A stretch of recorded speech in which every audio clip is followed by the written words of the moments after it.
Welcome, one and all, to episode number 5 of Pop Talk. I am your host, Mike, and this evening we will be talking about Netflix's live action Cowboy Bebop, Robert Rodriguez boasting about the Book of Bobba Fett, and also in pro wrestling news, we'll be talking about Jim Ross taking a step back from his announcing duties as far as AEW programming is concerned, and a few other news and notes that have come out today and over the weekend. But first, before I begin, I do want to express my heartfelt prayers and condolences to those down in New Orleans and in the Gulf Coast states who are recovering from the aftermath of Hurricane Ida. Living in a hurricane prone area myself in the Atlantic, well, in the Carolinas more specifically, I know what you all are going through right now, and I offer my thoughts and prayers, and I will be making a donation to an organization locally. So, tonight, however you want to look at it, we've got some news to discuss, like I said, with the Netflix live action Cowboy Bebop starting, in a few months. We've already heard from one of their stars as far as why the character of Faye Valentine isn't going to look like her anime counterpart. Well, all I'm going to say before I read the article is the outfit that Faye Valentine wears in the anime, which I haven't seen the actual anime itself, but I have seen various stills from the anime. It's no different than the ring attire some of the women wrestlers wear in Impact Wrestling, WWE, AEW, or independent wrestling. So, I don't know why these people in Hollywood want to bash the fans, but we've got another one who just wants to bash the fans for no real good reason. So this is coming out of Salon, and this is where I've actually found the article. And it starts off by saying, of course, Cowboy Bebop is already inciting horny male outrage, and it hasn't even premiered yet. Now, okay, I'm speaking as a guy here, and I can say, yes, I did like it when I went and saw Batman Returns and saw Michelle Pfeiffer as Catwoman. And being a Star Trek fan, I did like seeing Jerry Ryan in that cat suit that she wore as 7 of 9. Not gonna lie. But I can also understand respecting the source material and trying to create a costume as close to that source material as possible without disrespecting that source material. And again, this is coming out of Salon. I've never heard of them before, but just because I haven't heard of them doesn't mean other people have. So it's by Kylie Chun, and it was actually published a few days ago, on the 24th to be exact, so 6 days ago. And it says, surprise, surprise, men of the World Wide Web have mobilized once again.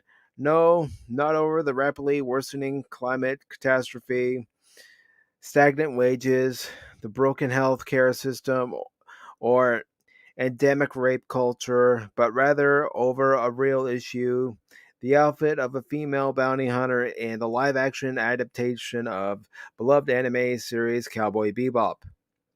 Netflix released first look images Monday, and the reaction was quite revealing about one of the characters not revealing an outfit. So we already know the narrative from the author here. It's bash all men, and all men are bad.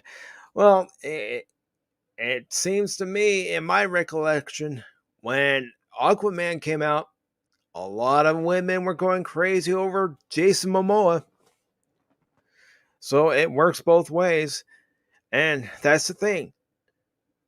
As human beings, we are attracted to attractive people, especially those that we see on TV and television. That's just a fact. Okay, so the article goes on to say this male outrage follows a long, ongoing history of pitchfork wielding men gathering in their town square of choice, be that Twitter or Reddit, and declaring war on any on screen depiction of a female character that doesn't sexually gratify them.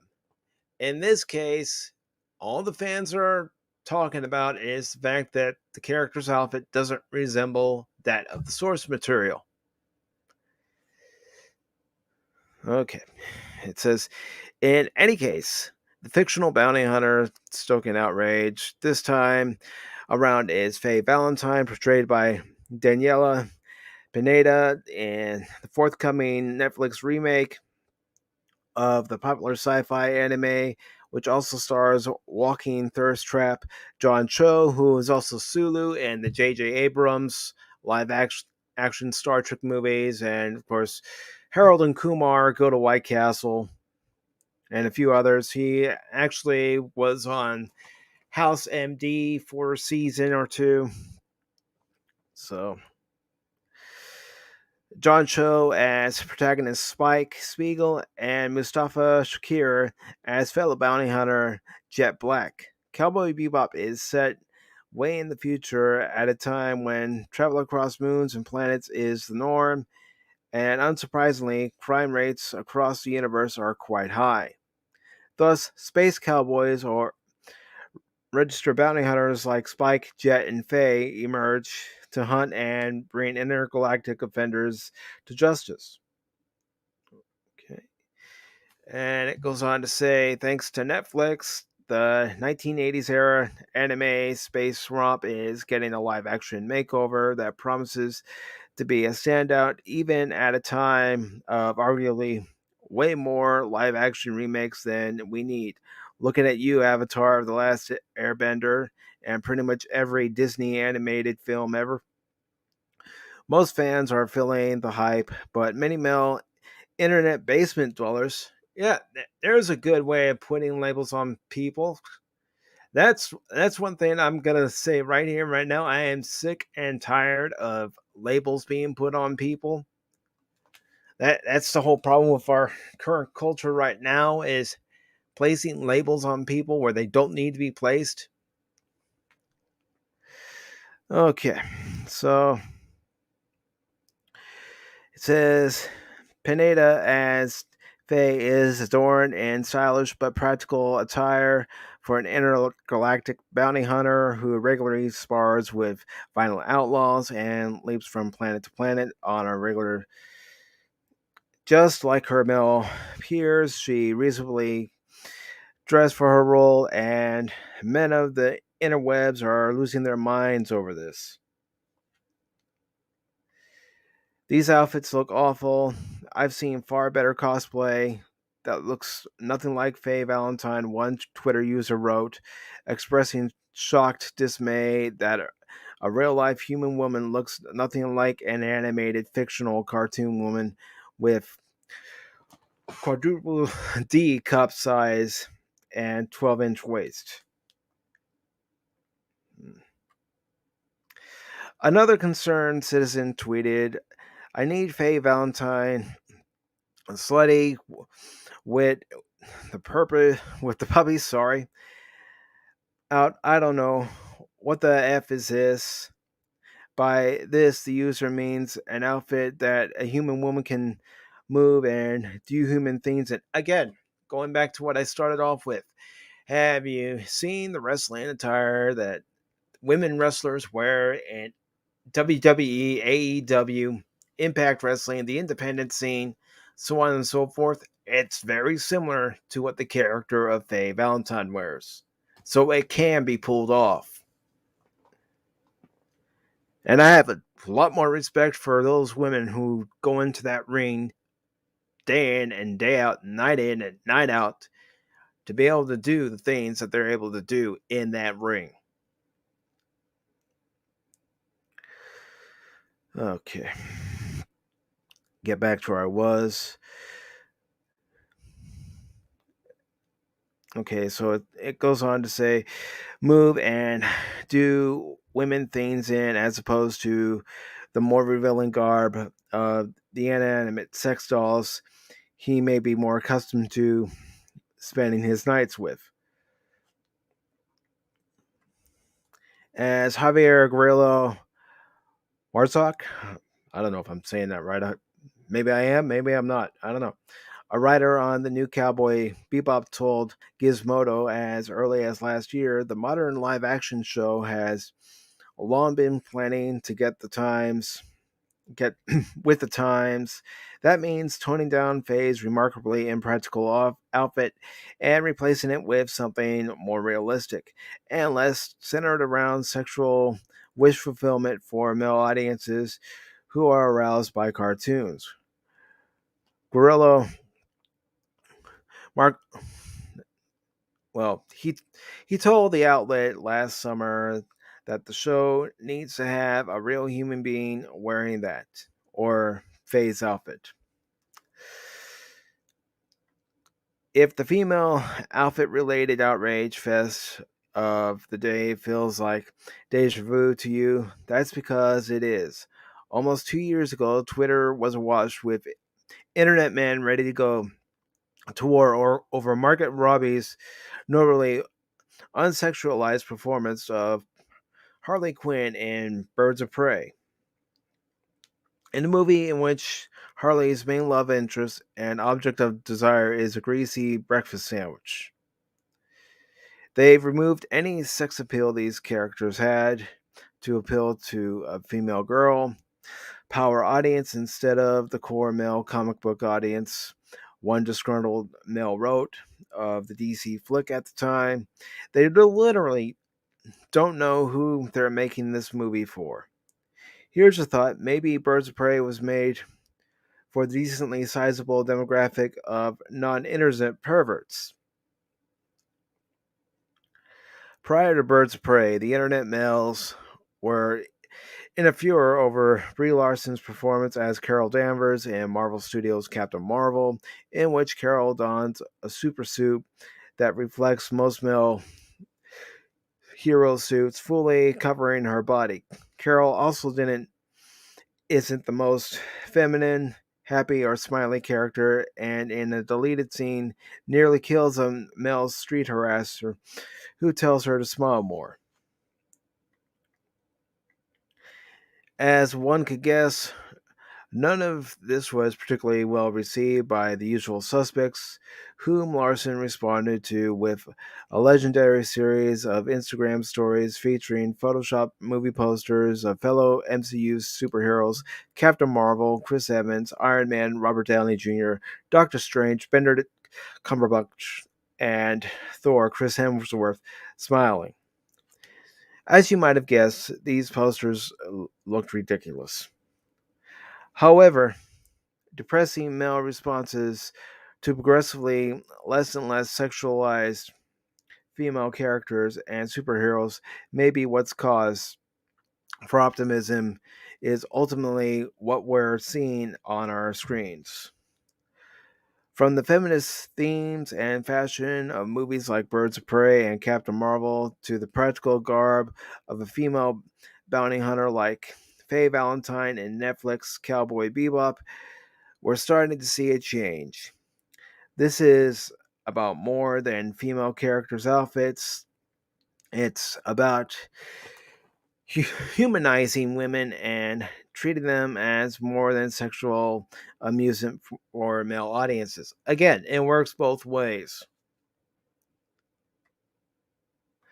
Prior to any of these aforementioned projects, Natasha Romanoff's Scarlett Johansson era in Marvel's cinematic universe presents a case study of an increasingly modern female superhero. She begins her story as a catsuit-clad, hypersexualized femme fatale in 2010 and ends it as a bona fide superhero who is widely beloved not because of her sexuality or appearance, but because she saved the world with her prowess and courage.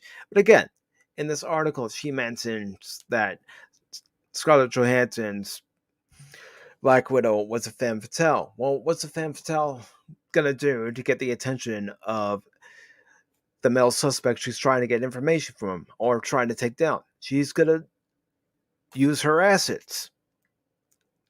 It's just how it is. The point of these shifts in portrayals of on screen women isn't to stigmatize or object to sexualize women, but rather object to male writing of women that's just female characters' sole purpose is to serve as masturbatory fodder for entitled pervs.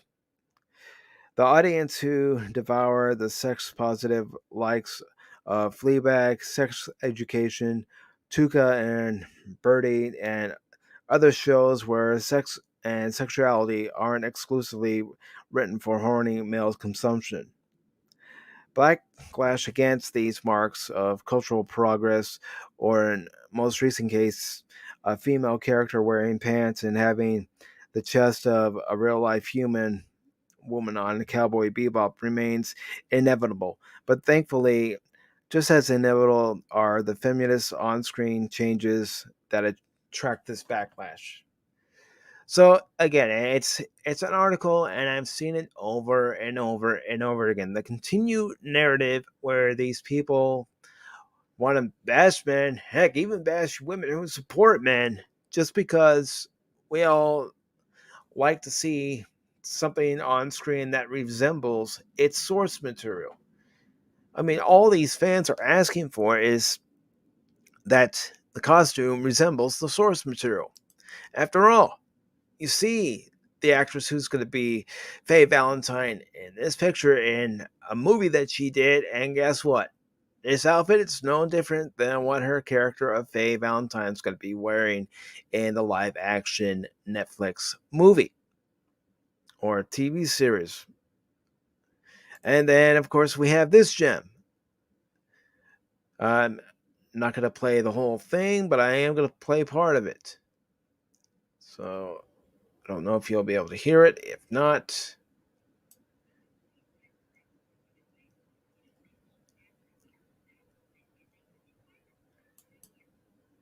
yeah, okay.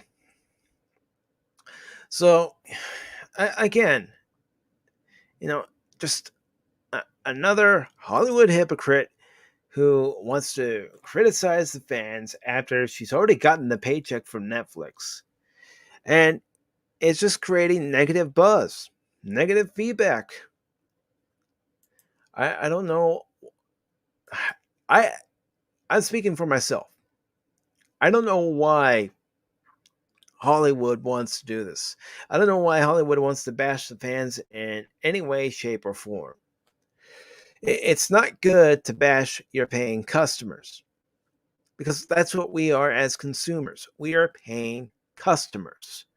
We're the ones that pay for these streaming services. We pay to go to the movies, to watch the movies that are being hyped up so bad, and then we actually see them besides the trailer, and in some cases the movie isn't even worth $20. It's more like a bargain basement price DVD that you would find at your local Walmart. It has just gotten very old, in this fan's opinion. In my opinion, these are my words, they're not anyone else's words. It has just gotten very old where, as a consumer, you are disrespected by those putting out a product that a lot of people are going to either gravitate toward and accept no matter what, or they're going to go away from it because they don't like what you're offering. I've never seen Cowboy Bebop. I'm only starting to watch anime. So that's one of the animes on my list.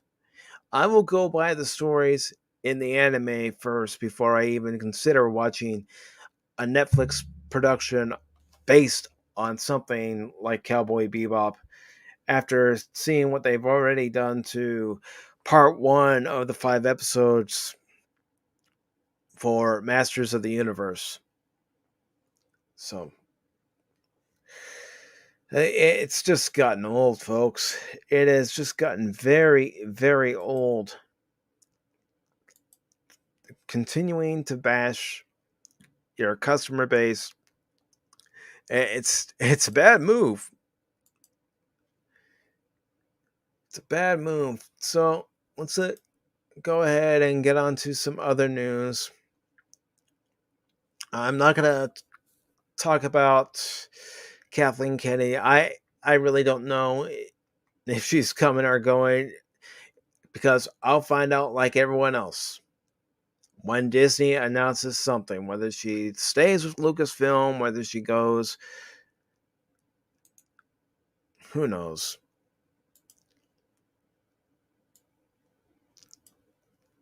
Disney is going to do what they want.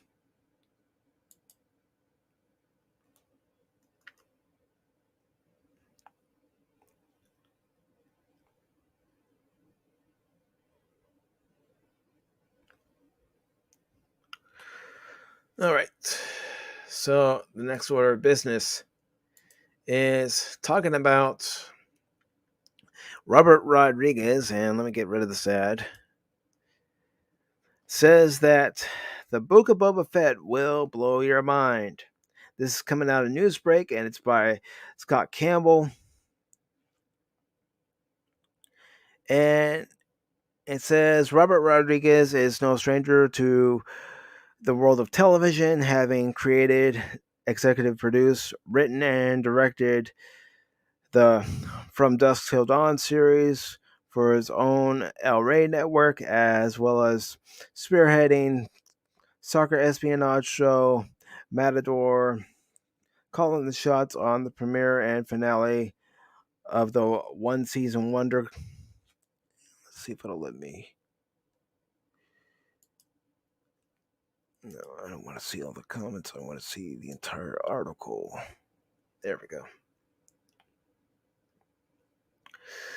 So let me pick up where I just was. I'll just start it over again.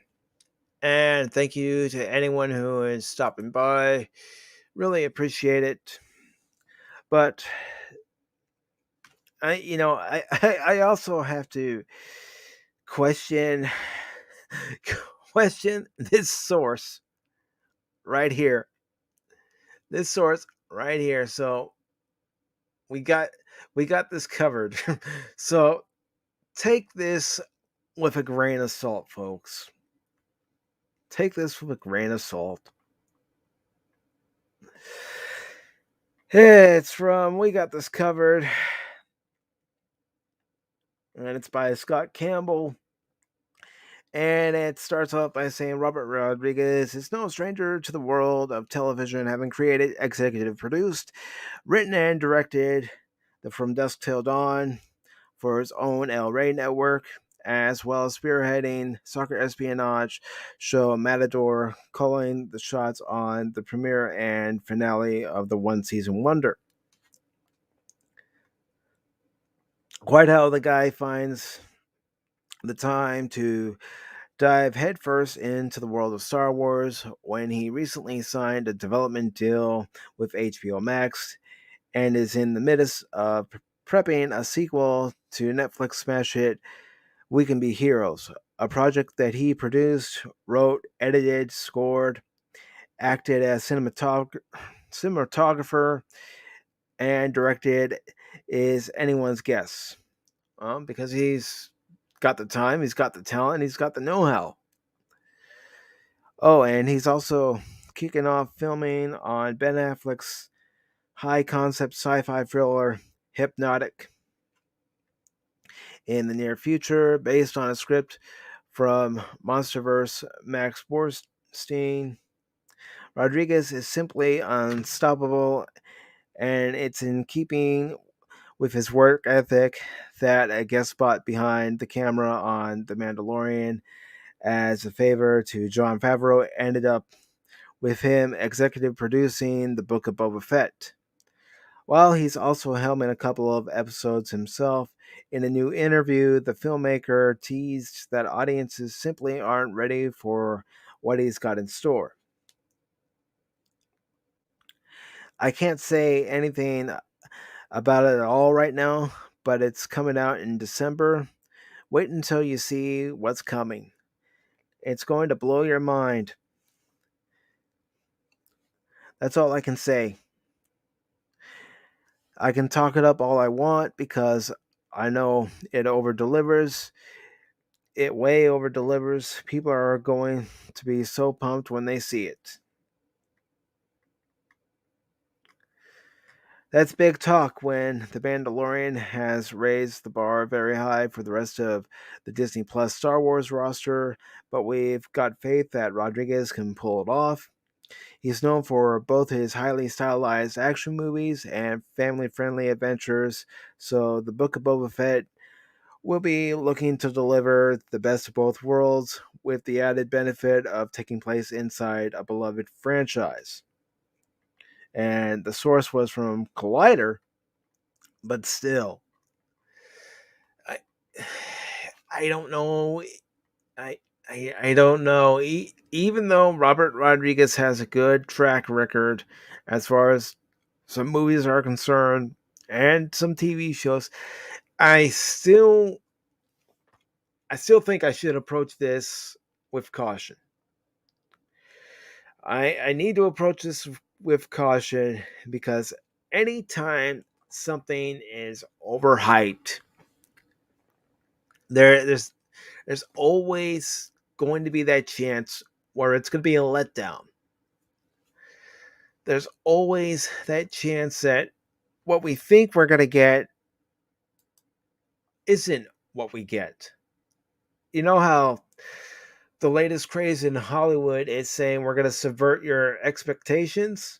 Well, my expectations, they're not all that high right now. They're not all that high. Yes, I enjoyed season 1 and 2 of The Mandalorian for what they were. I'll admit it. But I think, this is my view, that having the Book of Boba Fett and then having season 3 of The Mandalorian is going to hurt the show. Not having Gina Carano in The Mandalorian for season 3, it's going to hurt the show because she has a fan base. It's obvious. If you go around social media, you see how many people do love her. Yes, people dislike her too. But there are people who love her, and she's got a fan base. And if she's not there on The Mandalorian, well, guess what? A lot of those people, just like when she got fired back in February, if they haven't already canceled Disney Plus, it is canceled as of right now. And they're not going to wait for, Disney to say, Kathleen Kennedy's gone. Kathleen Kennedy is still here. Those people, as soon as they found out that Gina Carano was fired, they said, fine, we're gone. You're taking away one of our favorite characters, one of your strongest characters that you have.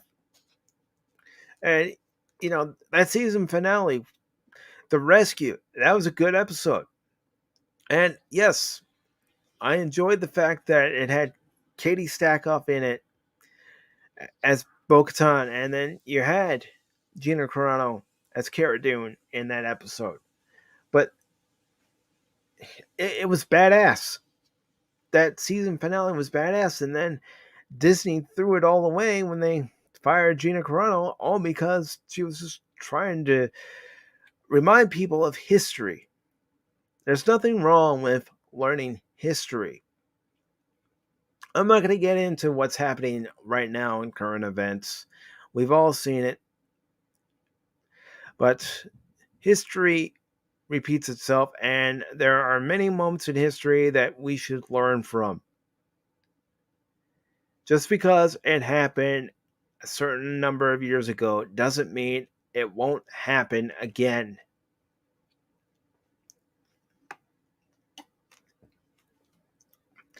And that's all Gina Carano was trying to do, was remind people that history can and will repeat itself. So, will I watch the Book of Boba Fett? I don't know. I haven't watched Disney Plus since the season finale of The Bad Batch. So, the next thing in line as far as Star Wars is concerned is Star Wars Visions. I will be doing an episode review of the first episode on September 22nd. But as far as anything else on Disney Plus, the What If series, Loki, I chose not to do any reviews on Loki after seeing only 15 minutes of the first episode. I'm done with Marvel. I am done. I am burned out when it comes to Marvel. Just like until CM Punk came back, I was burned out in wrestling because WWE would put out the same product each and every week, each and every match. You put out the same thing over and over and over again, nobody's going to want to watch. And those who are watching are going to be like me and many others, and we're going to tune away. It's just how it is. It's just how it is. You keep shoving the same stories over and over again down people's throats. People are going to tune away. You know, everybody is currently on this multiverse kick. And it's going to come a point where people are going to say, we don't want another TV series or another episode of a TV series, another movie set in a multiverse. Everyone else is doing it, and it's been overdone to the point where we don't want to see it anymore. Which brings me to the next point I want to talk about tonight, since I just mentioned the multiverse. So let me go ahead and bring it up here.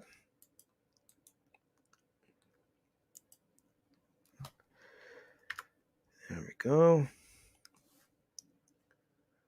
Got it up. Now let's bring it on.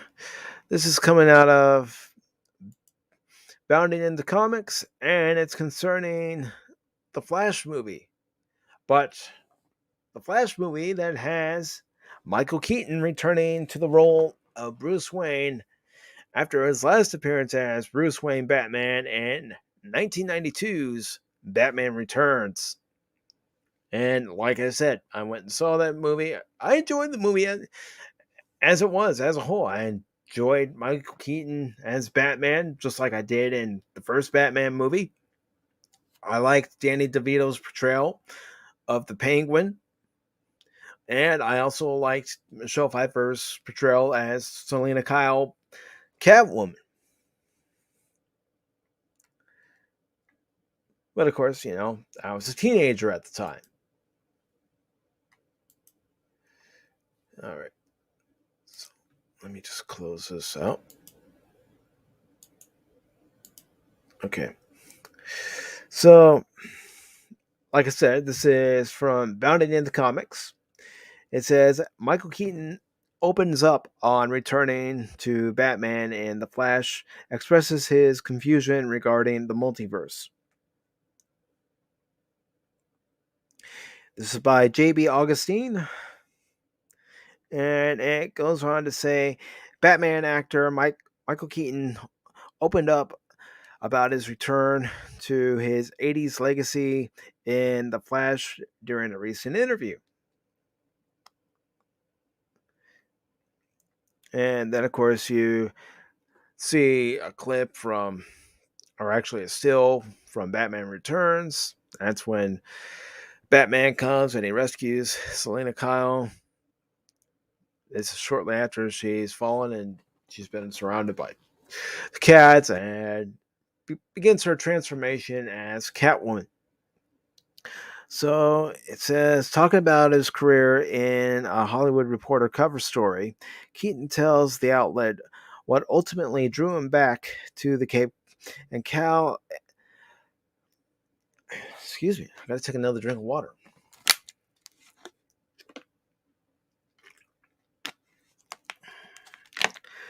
All right. All right. Keaton tells the outlet what ultimately drew him back to the Cape and Cal was how seriously he takes what he does, though he skipped out on Batman Forever over displeasure with the script, leading the veteran actor to holding onto staging a comeback one day. Frankly, in the back of my head, I always thought, I bet I could go back and nail that mother effer, Keaton said. This claim is somewhat contrary to his comments from earlier this year about being on the fence regarding committing to The Flash because of COVID surges and not reading the script. However, Keaton concedes he couldn't resist the offer or the challenge it presents, and so I thought, well, now that they're asking me, let me see if I can pull that off. So, Keaton accepted and is now wrapped on the film, but reprising The Dark Knight came with an additional hurdle. One issue, for instance, arose from confusion over the multiverse concept Warner Brothers DC and Christina Hodson screenplay used to reincorporate his Bruce Wayne. An academic idea to comic readers that needs no explanation. Multiversity went over the Birdman star's head. I had to read it more than 3 times to go, wait, how does this work? He explained. They had to explain that to me several times, Keaton continued, while clarifying, I'm not being arrogant. I hope about this. I don't say it like this. I'm too groovy. I'm stupid. There's a lot of things I don't know about. He added further, and so I don't know. I just kind of figured it out. But this was different because it gave him a new respect and understanding for the bat phenomenon he helped create. What's really interesting is how much more I got Batman when I went back and did him, Keaton shared. I get this on a whole other level now. I totally respect it. I respect that people are what people are trying to make. But make no mistake, the actor always appreciated Batman and wished to be sincere to the material. I never looked at it like, oh, this is just some silly thing, he said. It was not a silly thing when I did Batman, but it has become a giant thing culturally. It's iconic.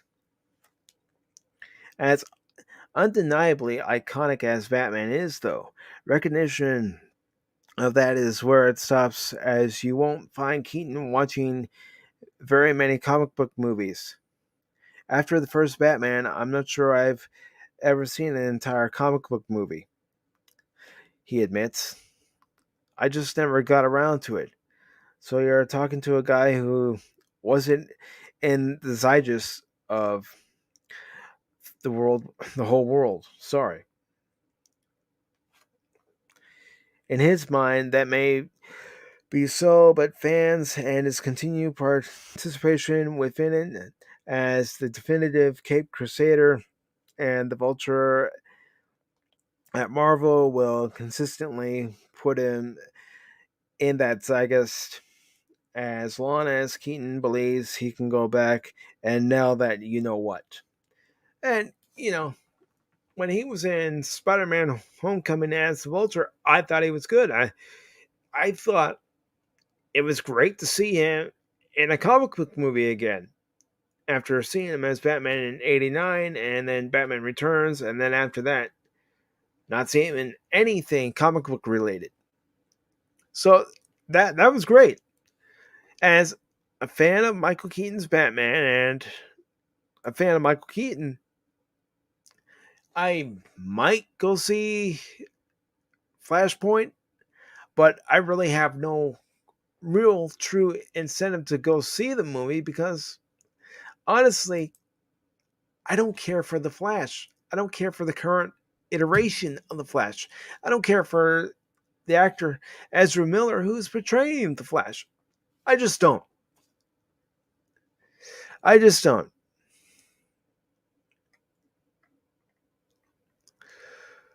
All right.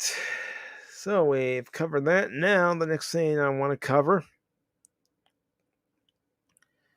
Just have to find the article again. I had it up here and now I don't have it up here. So let me go to the source where I have it saved.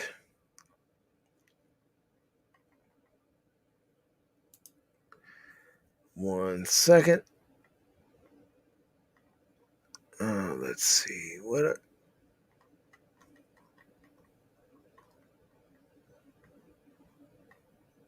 Okay. Let's go ahead and talk about this right here.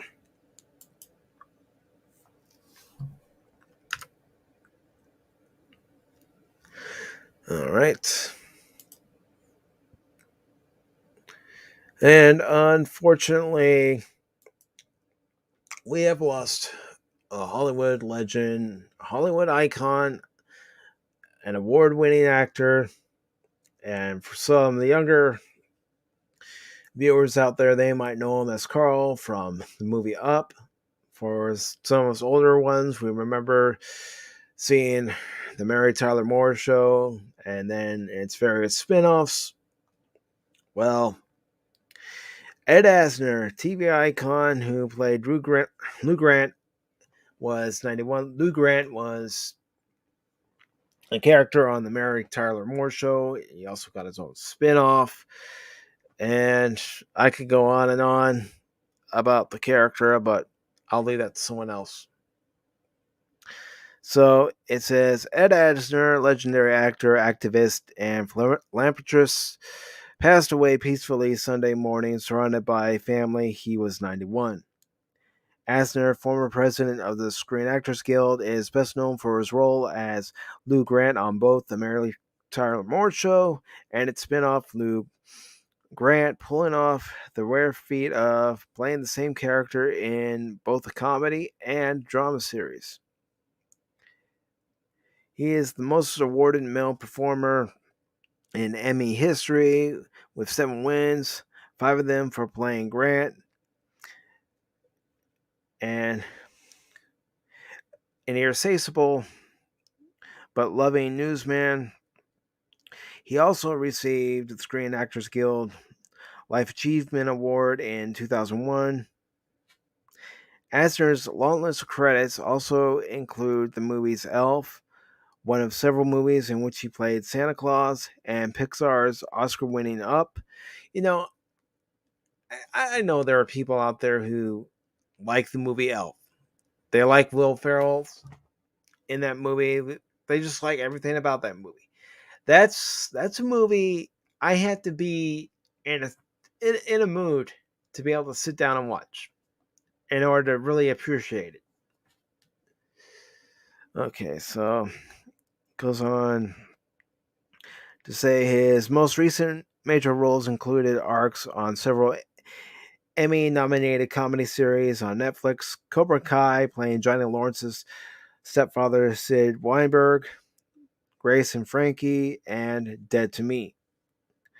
Born on November 15th, 1929, in Kansas City. Asner started his acting career in theater and helped found the Playwrights Theater Company in Chicago, a predecessor to the Second City.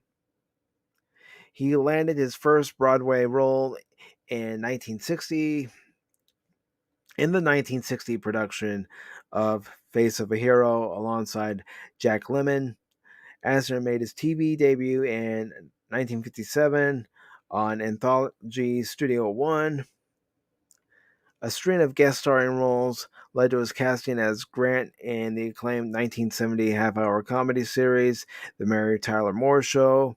After the series ended in 1977, Asner's character was given his own spin-off series, hour-long drama Lou Grant, and that ran from 1977 to 1982. Additionally, Asner made appearances as Lou Grant on two other shows, Rhoda and Roseanne. Asner also was a series regular on Thunder Alley, The Bronx Zoo, and Aaron Sorkin's Studio 60 on Sunset Strip. He also delivered acclaimed performances on two hugely popular miniseries, Roots in Richmond, Poor Men, which both earned him Emmy Awards. In addition to Up, Asner's extensive voiceover resume includes providing the voices of Joshua on Joshua and the Battle of Jericho, 1986, for Hanna-Barbera, J. Jonah Jameson on the Spider-Man series, 1994 to 1998. That was a Spider-Man animated series that aired on Fox. It was part of their Fox Kids block. I remember, watching it a few times, and then sometimes when I was doing homework, I would actually have it on in the background, but still kind of paying attention to what's going on. Okay, so he was also Hoggish Gridley on Captain Planet and the Planeteers, and that ran from 1990 to 95. That show also had LeVar Burton and Whoopi Goldberg in it as well. Let's see. He was Ronald Daggett on Batman, the animated series. And yes, I did watch Batman, the animated series. I enjoyed Batman, the animated series. I really did. It was one of those shows I made sure to have enough of my homework done so I could watch it. And he was also Ed Winkler on The Boondocks from 2005 to 2014, and Granny Goodness in various animated DC series. In 2016, Asner took on the role of Holocaust survivor Milton Saltzman in Jeff Cohen's play The Soap Myth in a reading at Lincoln Center Bruno Walters Theater in New York. For the next 3 years, he did the play in cities across the U.S. until the tour was thwarted by the coronavirus pandemic. Asner served as president of SAG from 1981 to 1985 after he emerged as a leader during the 1980 SAG strike. As SAG president, he opposed U.S. policy in Central America. A lifelong Democratic supporter, Asner's decades of political activism also include his support for the efforts to free Mumia Abu Jamal and the movement to establish single-payer health care program California One Care. The Ed Asner Family Center, launched in 2017 by Asner's son, Matt Asner, and daughter-in-law, Nava Poskowitz. Asner provides counseling services, support groups, enrichment programs, and camps to special needs individuals and their families. So, another great Hollywood entertainer, whether you agree with his politics, disagree with his politics, that's up to you. That's entirely up to you. But as far as being an entertaining actor, he was certainly that. And he was certainly multi-talented when it came to his acting as well. So, this Sunday, here on the Pacific414 YouTube channel at 11 o'clock, or as soon as the pay-per-view ends, I will be doing a special episode of Pop Talk discussing the results of AEW All Out. But I will not be alone in that broadcast, as I have invited a couple of gentlemen to join me, a couple of longtime friends who I've known for several years.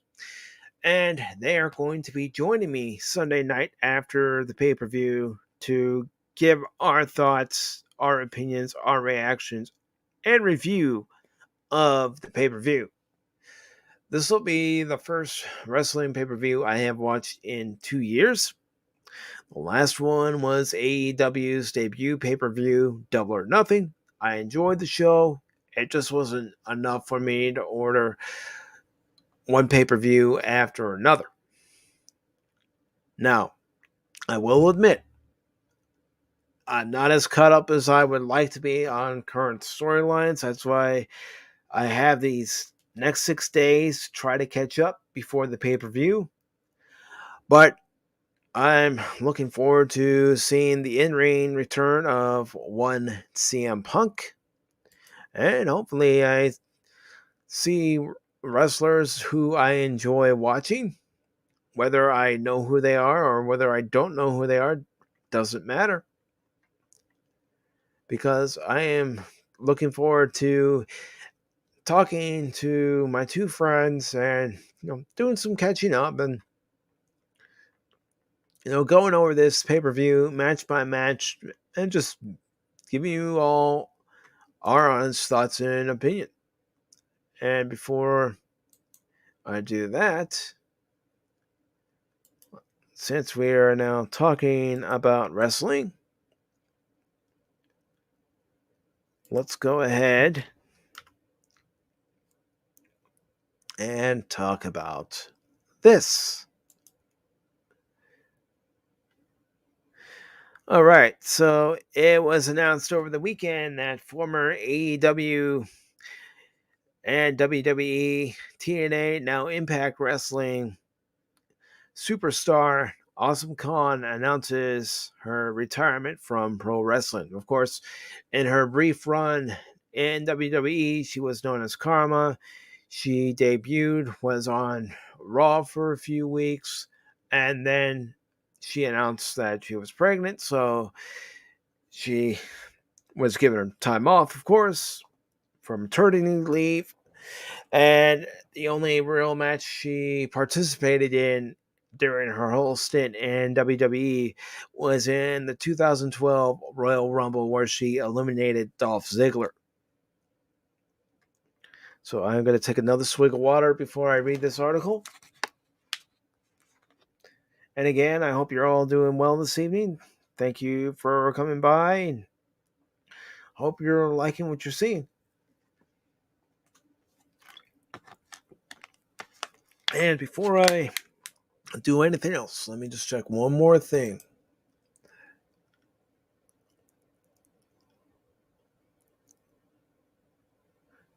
Okay.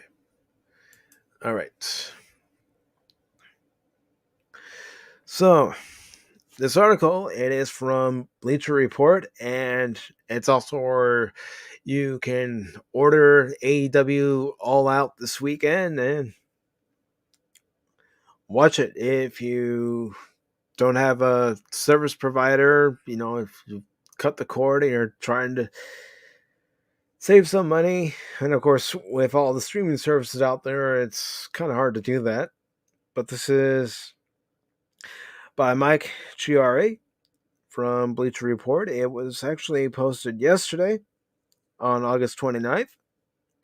It says, longtime professional wrestling star Awesome Khan announced her retirement from professional wrestling on Saturday night.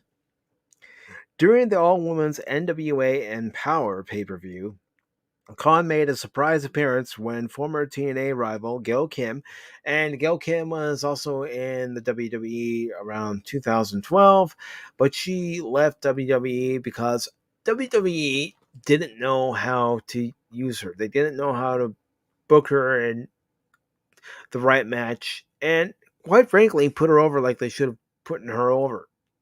She had more skill than a lot of the talent at the time, and really should have had several runs with the championship, with the Divas Championship at the time. But of course, that's WWE for you.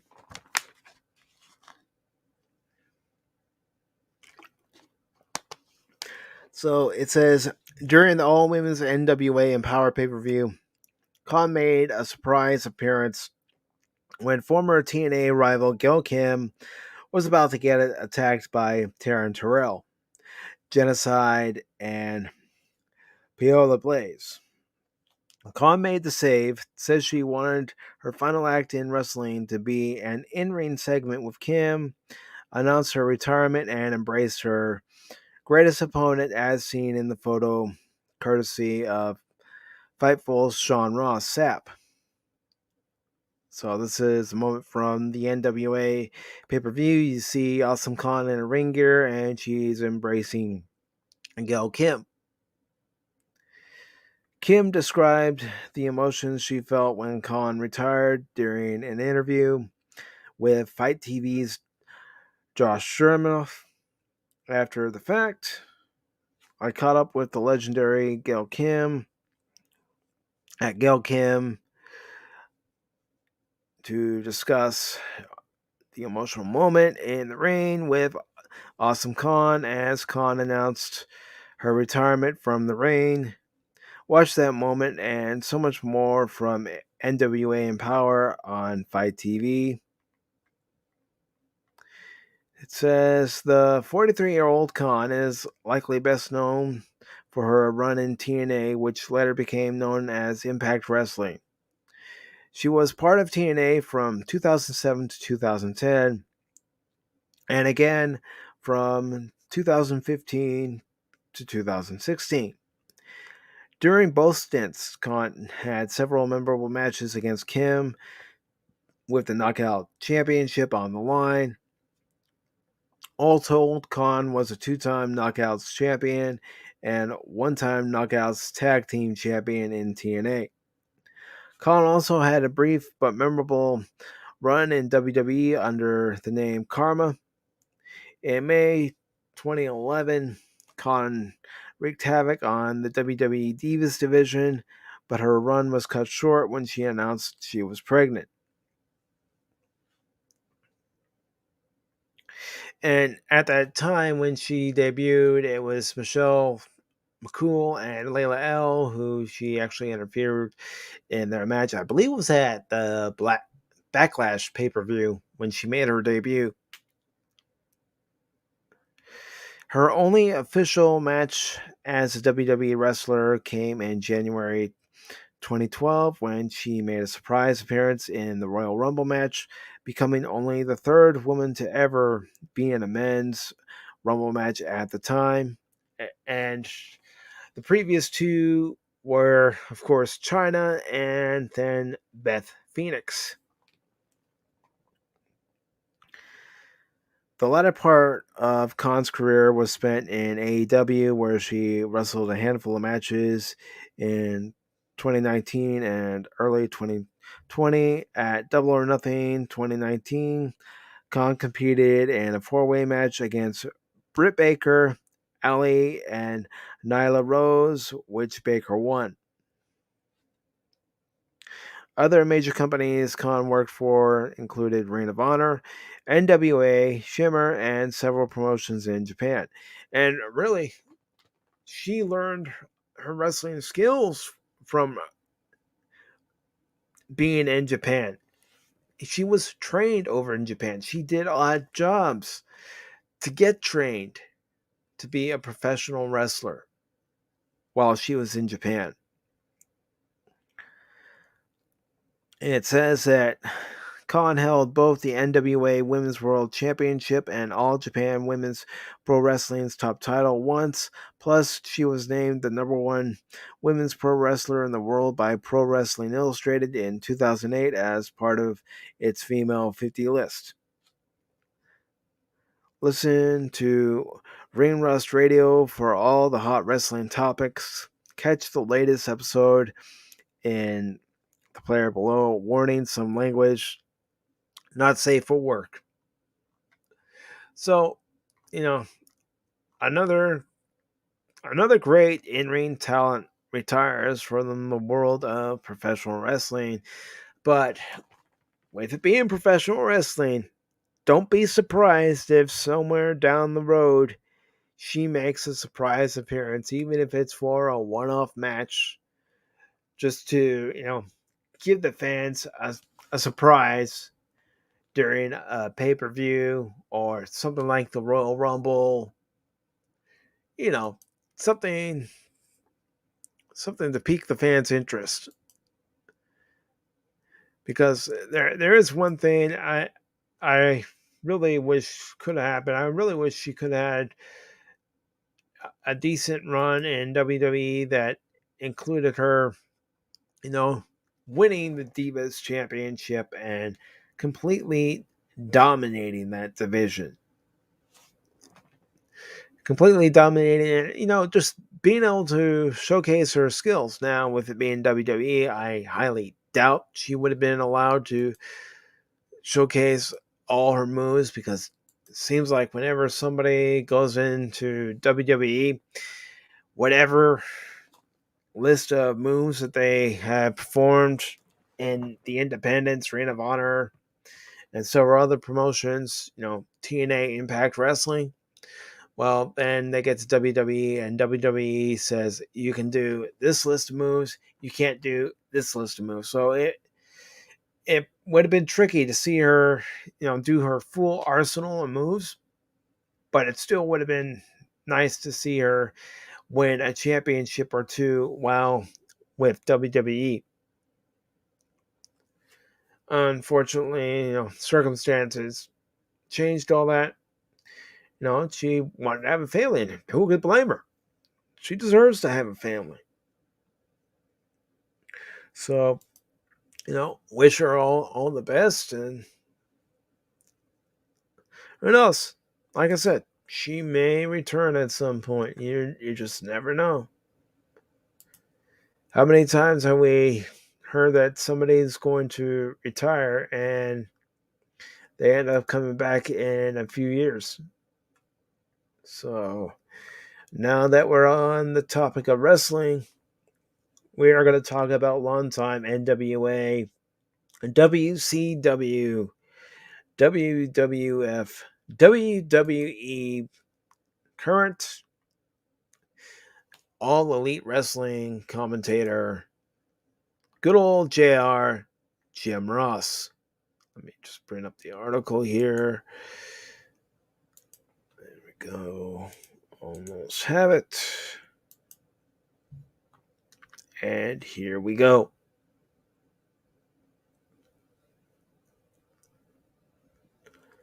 So let me go ahead and add this to the stream. This is coming out of comicbook.com. It's by Matthew Aguilar. And it says AEW's Jim Ross reportedly stepping away from full-time announcing. And, he had come back to WWE a few years ago when they had WrestleMania in Atlanta. It was a WrestleMania where I'd seen that the Hardy Boys had returned to WWE, and The Undertaker had a match against Roman Reigns, and it looked like at the end of the match that The Undertaker had officially retired. That was not so. And of course, during that match between Roman Reigns and The Undertaker, Jim Ross was on commentary because they brought him back to the commentary booth. And that was pretty much a part-time gig. So it sounds like it's going into that kind of role. But let's go ahead and read the article and actually find out. So it says one of the bigger signings in All-Ellite Wrestling's early days was legendary Jim Ross, who joined the announced team alongside Tony Schiavone. Ross is one of the most iconic announcers in wrestling, and it was a big get for AEW right out of the gate. Now it seems his role is soon to change, as according to a new report from Bodyslam.net, Ross will shift out of his current role as full time announcer. According to sources within AEW, Ross will transition out of that full time commentary team role, but will still call bigger matches and major events. So you will still hear JR on the microphone from time to time. So it sounds like just by reading that first paragraph that Jim Ross won't be doing the weekly television shows, but he will be doing AEW's pay-per-views. So it says, as for what he will be doing, Ross will evidently be doing more backstage segment and sit-down interviews, and this is all evidently Ross's call. The reasoning for the shift wasn't revealed, so hopefully Ross will clear things up soon. And there's something saying he has to clear things up. Maybe this is just a matter of it being that he's getting older and wants to step away from all the action as of right now and be on a reduced schedule.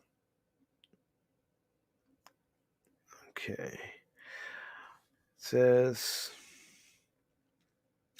Ross is one of the most well-known voices in wrestling, and alongside Schiavone, lent the All-Star promotion well-known presences on commentary. Since then, the company has kept building momentum and brought in other big stars, and they recently launched their second network show, Rampage. Ross doesn't work commentary on Rampage, as the show features a four-man booth of Excalibur, Schiavone, Mark Henry, and Chris Jericho. Ross departed WWE in 2018 and went on to work with several other promotions before joining up with AEW, but there's no doubt AEW has become home for him, and he loves working with the new era of talent.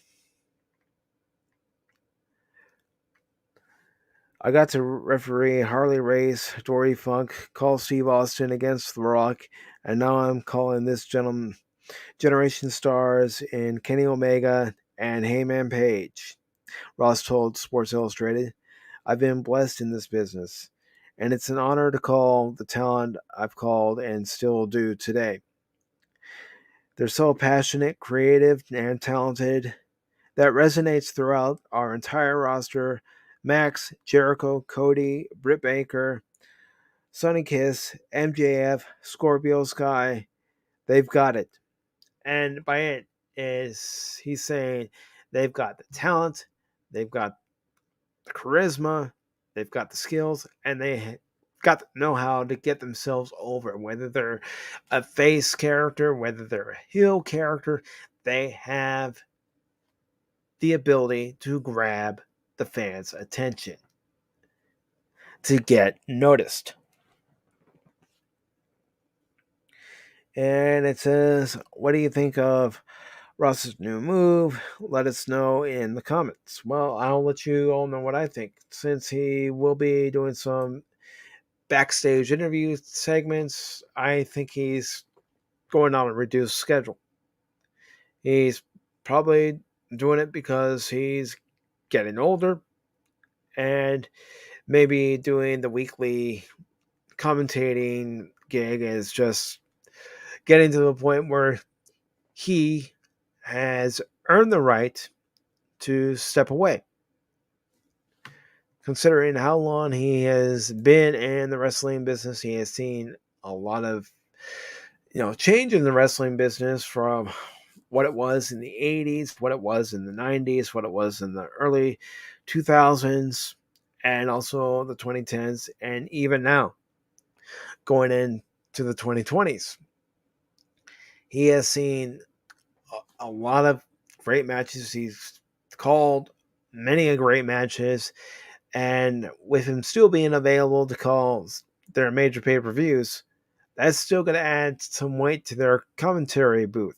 It's still going to let fans know that, okay, JR's here. We know we're going to get good commentary, but when you have guys like Jericho who are good on the mic, you've got Mark Henry, the world's strongest man, former world champion, on commentary. You have Tony Schiavone and Excalibur on commentary. It's still going to be a good show regardless of who's calling it. And of course, you have Paul White, former Big Show in WWE. He's on commentary now.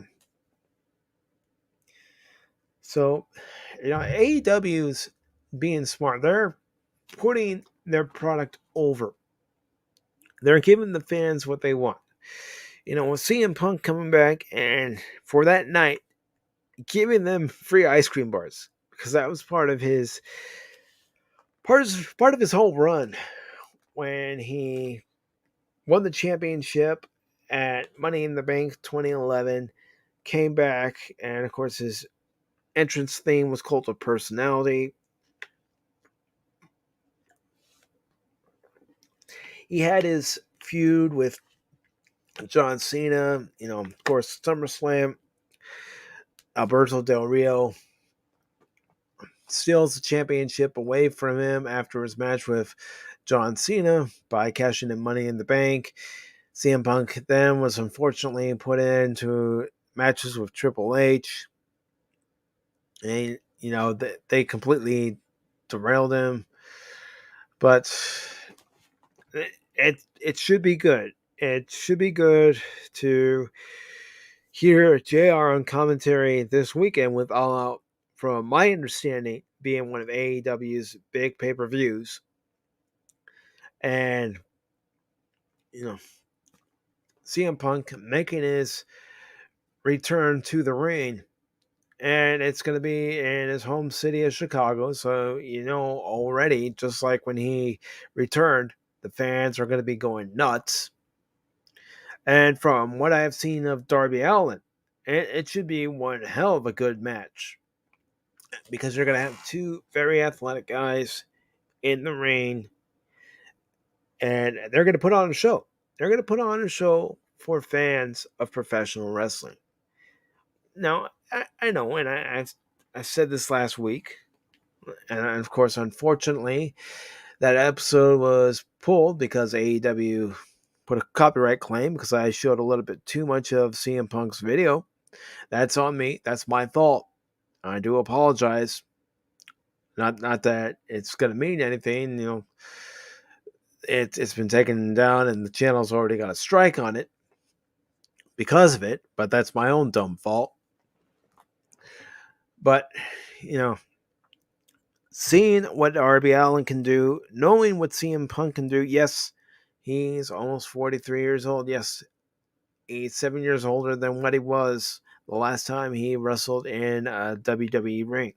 The last time we saw him in a WWE ring was Royal Rumble back in 2014. And then, everything fell apart. He left WWE. He was fired on his wedding day. And, Daniel Bryan won the championship in a triple threat between Daniel Bryan, Triple H, and Batista at WrestleMania that year in New Orleans. And again, I do want to emphasize my thoughts and prayers are with the folks in New Orleans and all the states affected, all the Gulf states affected by Hurricane Ida. I will be sending a donation. And like I said, my thoughts and prayers are with you. I know what you folks are going through right now. I live in a hurricane-prone area myself, so I know exactly what they're going through right now. But, getting back to JR.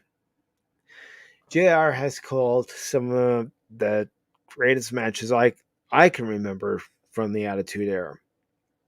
You know, that Hell in a Cell match between Mick Foley and The Undertaker, the one where Mick Foley goes through the top of the Hell in a Cell onto the mat below.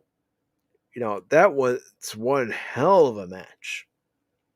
And JR did a phenomenal job. Just JR's ability to put a guy over on commentary through said commentary. It's just a skill that not too many have. JR is one of the greatest broadcasters there ever was. Of course, there's Gordon Soley, who comes to mind. And, guys on commentary, everybody loved Bobby the Brain Heenan when he was on commentary, first in WWF and then in WCW. I'm sure he did it for other promotions too. And, not just for some angle that was going on at the time, because the guy had a neck. Bobby the Brain Heenan had the ability to, get on your nerves. And that's what you liked about it. Same with Jesse the Body Ventura. He had a good back and forth with Gorilla Monsoon. But JR, he's from a different era, and there will never be another JR. So it's good to know that we're going to still have him on special pay-per-views, and wish him all the best. Wish him all the best, because like I said, he's still going to be here. He's still going to be providing commentary. And how many people can honestly say of the current broadcasters? Because I have heard what WWE has right now, and I'm not impressed. But then I'm not a fan of WWE right now. I'm not a fan of that product right now. And I'm not saying that after Sunday I'm gonna be gung-ho on All-Elite Wrestling, that I'm gonna mark out for All-Elite Wrestling. I'm not saying that. What I'm trying to say is, you don't have very many commentators, whether it be pro wrestling, football, baseball, basketball, whatever the sport may be, that the moment you hear the voice, you don't even have to hear the name. You hear the voice and you know who it is commentating on that game for any particular network.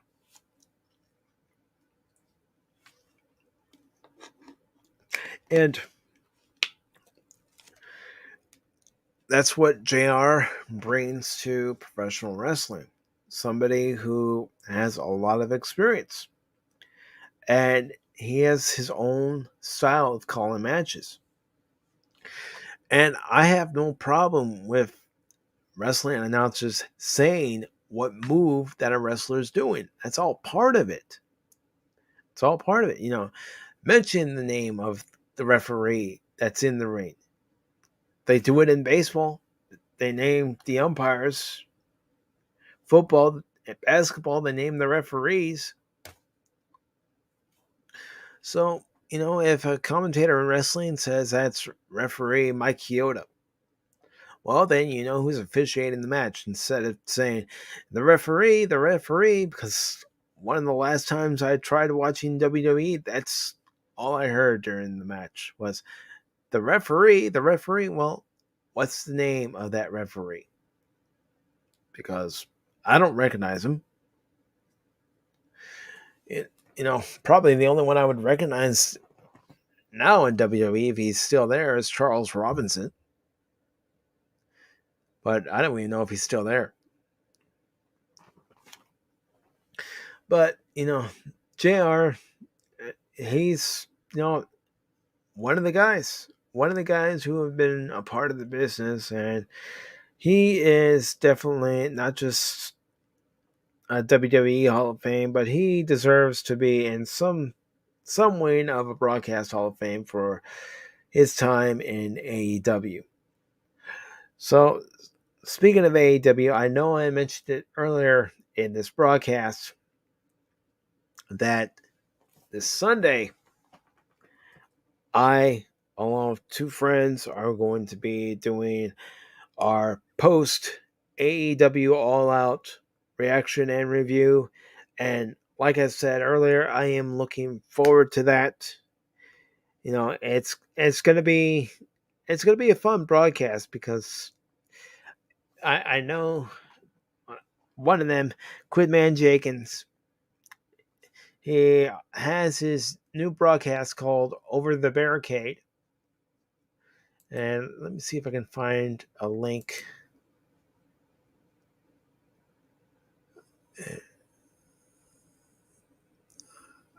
Okay.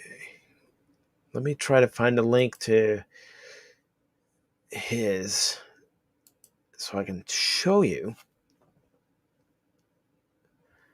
Let me just.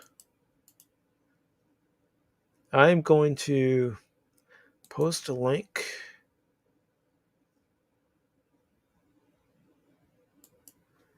in the chat to his Twitter.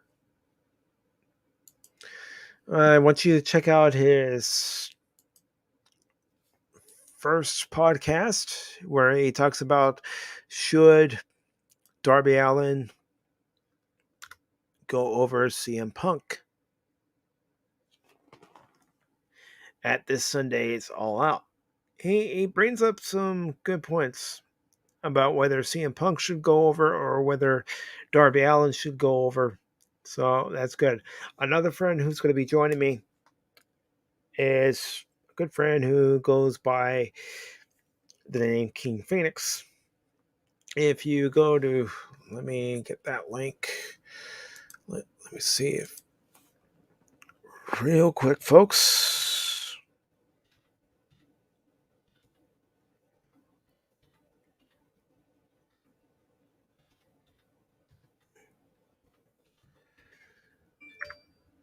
Okay, one moment.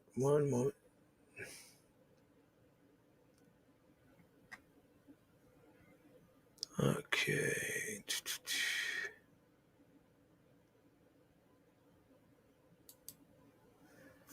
Let's see. One second. No. Huh. Let's see. All right. Here's what I'll do. Here's what I do. I'm gonna go to his YouTube page. So give me a second. Give me a second to do that.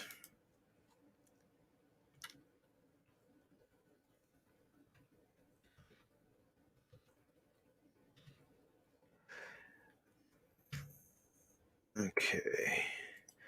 1 second, folks, as I go to his YouTube page.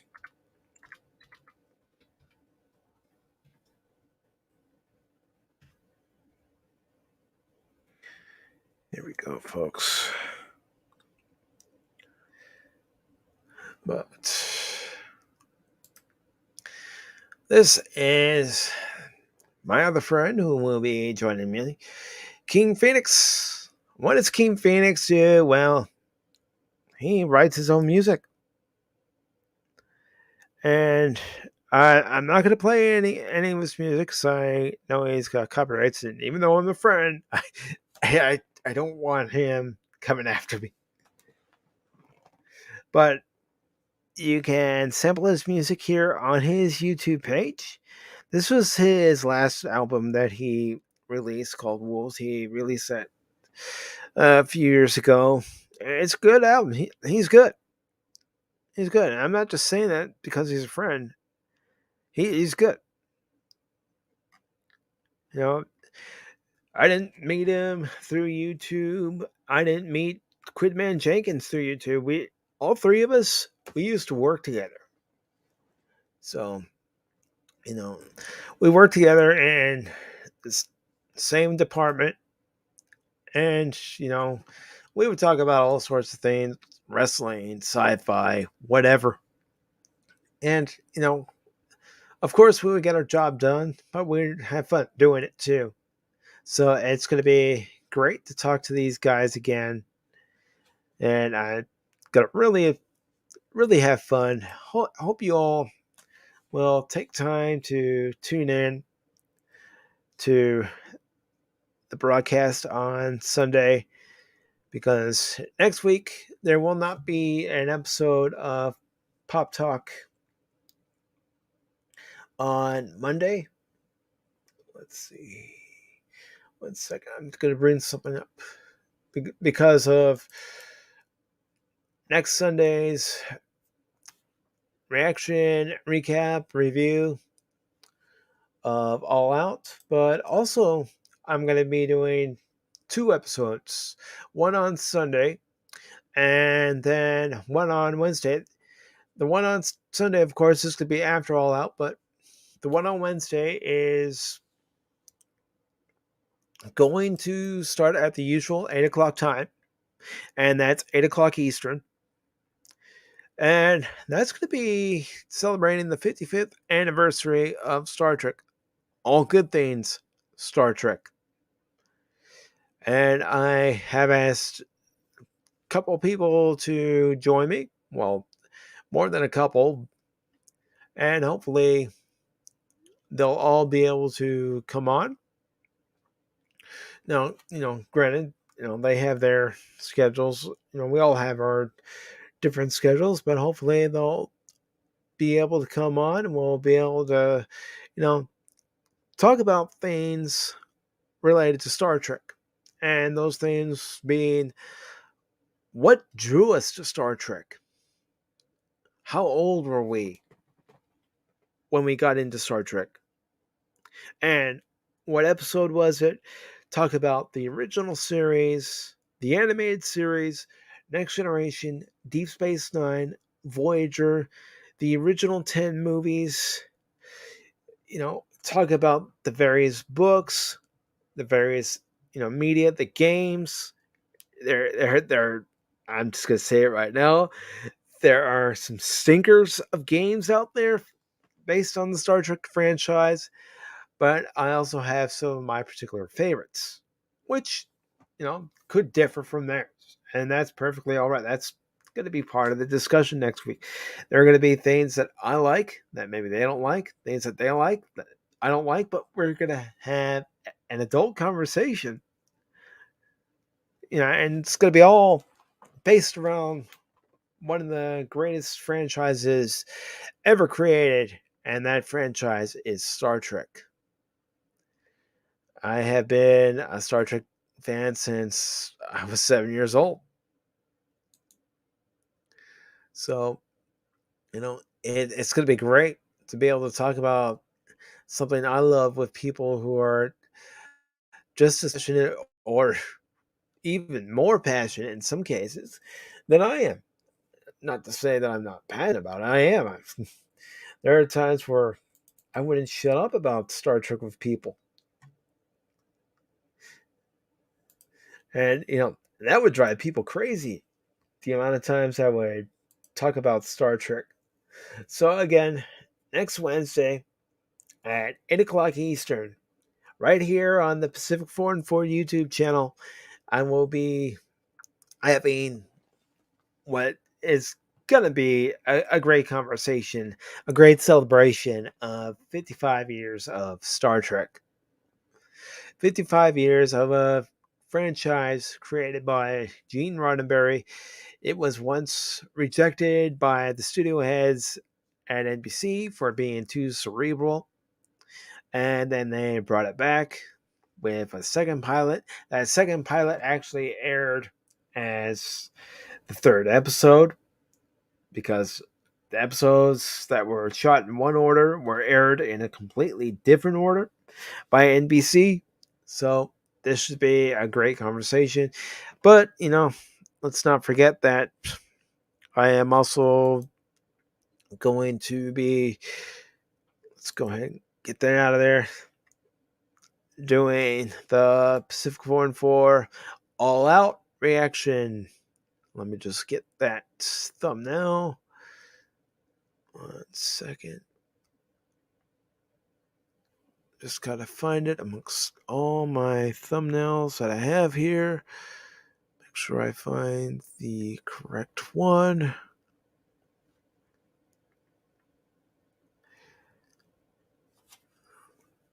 All right, Mike, what'd you do with it? Okay. All right, here. I'm going to do this. Why don't I just do it this way? Make it easier to find it. So I do have it. I'm just waiting on one other thing before it's actually finalized. So if I can just get a hold of it here.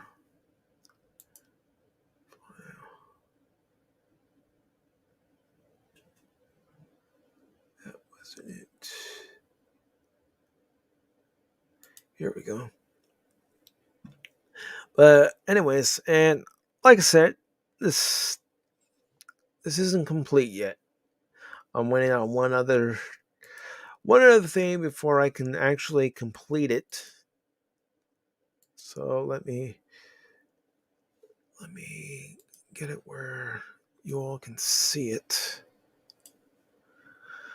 1 second here. Bear with me.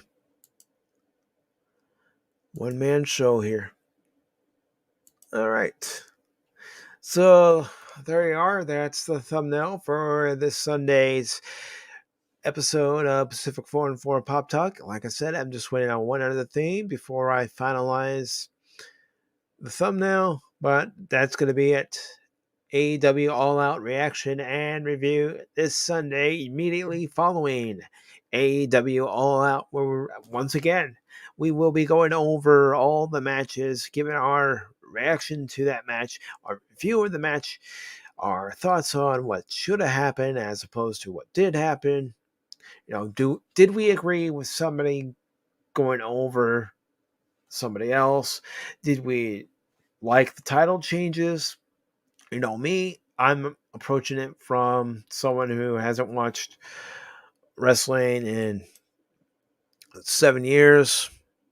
It'll be almost 7 years because the last time I actually fully watched wrestling was when I went to a SmackDown taping with QuidmanJenkins and King Pheenix, and it was for the New Year's Day episode of SmackDown, so the start of 2015.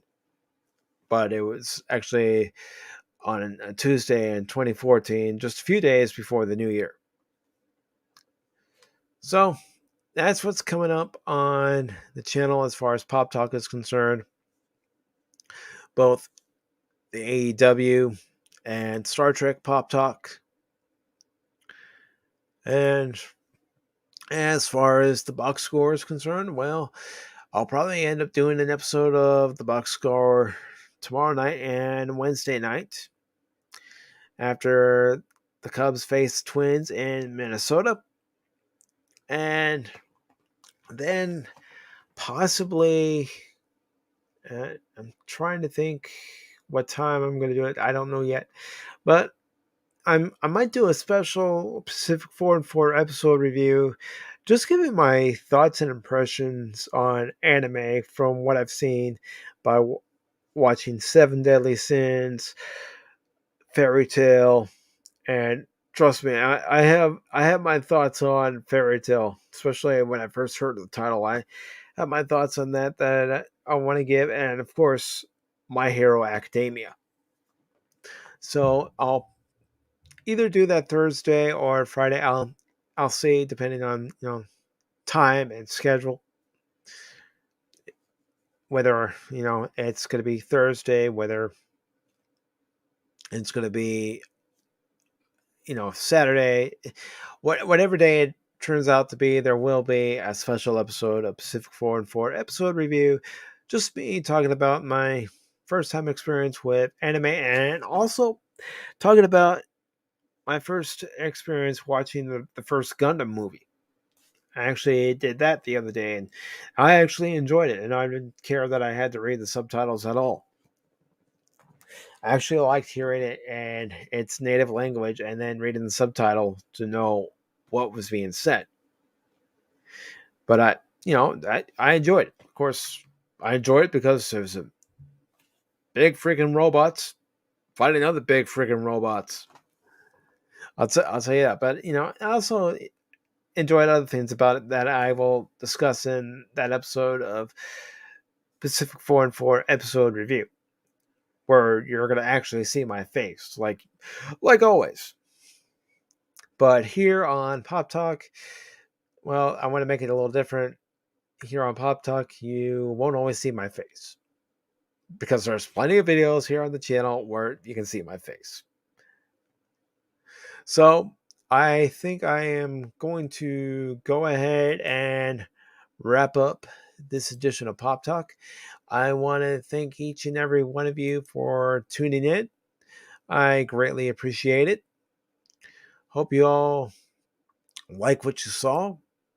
If you have any comments or questions, leave them down in the comment section below. Give this video a thumbs up and subscribe to the Pacific414 YouTube channel. You can also find me on social media, and I will put those links down in the description below. You can find me on Twitter at Pacific414. You can find me on Instagram. It's instagram.com/Pacific_414. There will also be a link to my Discord. So if you'd like to chat with me on Discord, please do. I'd love to have discourse between you and me.